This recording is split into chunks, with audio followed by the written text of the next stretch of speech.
सो बेटा अब हम पढ़ेंगे सेंटर स्टेट रिलेशंस। अब जैसे restructuring the centre state relation, ये कहते हैं कि ये फेडरलिज्म को स्ट्रेंथ देने के लिए और भी मजबूत काम करता है। अब कॉन्स्टिट्यूशनल अरेंजमेंट जो बनाए जाते हैं कि पावर शेयरिंग के लिए, वो ज़्यादातर जो हैं कि जैसे रूलिंग पार्टीज़ और लीडर्स जो उसके अरेंजमेंट को फॉलो करते हैं। जैसे मान लो कि अभी जो रूल्स एंड रेगुलेशंस हैं, अगर ये रूलिंग पार्टी और लीडर्स फॉलो ही ना करें तो वो चीज़ को जो इम्प्लीमेंटेशन जो है वो सही तरीके से नहीं मिलेगा। अब लॉन्ग टाइम से मान लो कोई same party ruled both at the centre and in the most of the state, अब वही पार्टी जो है सेंटर में रूल करे, वही पार्टी जो है वो स्टेट में रूल करे, तो दोनों में क्या है कि जैसे स्टेट को पता है कि सेंटर गवर्नमेंट ने वही रूल्स फॉलो करने हैं, जो वो पॉलिसी फॉलो करनी है जो वो स्टेट गवर्नमेंट की सेम है, तो उसमें क्या है कि स्टेट गवर्नमेंट की खुद की इंडिपेंडेंसी जो है वो ख़त्म हो जाएगी और ऑटोनोमस फेडरल यूनिट जो हैं वो बन जाएंगे। इसी तरीके से कि फेडरल स्टूडेंट लेवल पे जो सेंटर जो है कि वो स्टेट की पावर को अंडरमाइन करने की कोशिश करते हैं,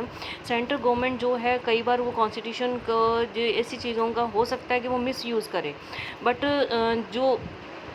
स्टेट गवर्नमेंट में अगर वो अपोजिट पार्टीज़ जो हैं तो वो स्टेट गवर्नमेंट जो है वो उसके अंदर जो है उस चीज़ को कंट्रोल करती है। इसको फेडरलिज्म की स्पिरिट बोला जाता है। अब इसका मतलब ये है कि मान लो कि सेंट्रल गवर्नमेंट जैसे बीजेपी है और राजस्थान में कांग्रेस की गवर्नमेंट है, अगर सेंट्रल गवर्नमेंट मान लो कोई ऐसा रूल जो रेगुलेशन जो है कि वो हो सकता है कुछ मिसयूज़ करने की कोशिश करे, बट उसकी ओपोजिशन पार्टी जो कांग्रेस है वो कहीं ना कहीं इसको कंट्रोल करने की कोशिश करेगी, तो जिसके कारण जो फेडरलिज्म की स्पिरिट है वो बनी रहती है। All this change significantly after 1990, कहते ये सारी चीज़ें जो थी 1990 के बाद काफ़ी चेंजेस आए थे। This period saw the rise of regional political parties in many states of the country, कहते इस पीरियड में जो था रीजनल पार्टीज़ ने स्टेट्स ऑफ कंट्री में काफ़ी कुछ देखा। इसको कॉलिशन गवर्नमेंट का ईरा भी बोला गया। कॉलिशन गवर्नमेंट बेटा ये आपको 1 मार्क का क्वेश्चन भी आ सकता है। कॉलिशन गवर्नमेंट वो गवर्नमेंट होती है जिसमें बहुत सारी पार्टीज़ मिलके जो है एक यूनिट बनाती हैं गवर्नमेंट का और वो रूल करते हैं।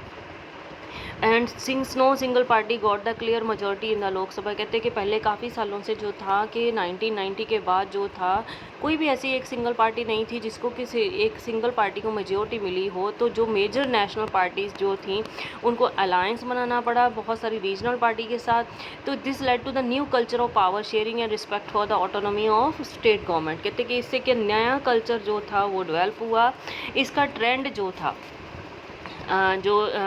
ट्रेंड जो था वो ये देखा गया कि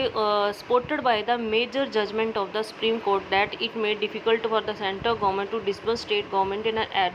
arbitrary manner, this federal power sharing is more effective today and then it was the earlier was the constitution came into force. कहते ये देखो कि जैसे मान लो कि स्टेट्स जो हैं ये पावर में स्टेट गवर्नमेंट जो है, जो कॉलिशन गवर्नमेंट जो है उसके अंदर जो छोटी छोटी पार्टी जो मिल के बनाती हैं, तो कहते कि ये जो जजमेंट थी वो सुप्रीम कोर्ट ने बनाई थी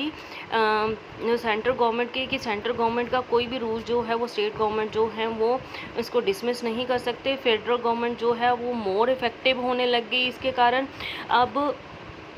जो कॉन्स्टिट्यूशन के अंदर ये चीज़ें जो हैं उसको फॉलो अप किया जा रहा है।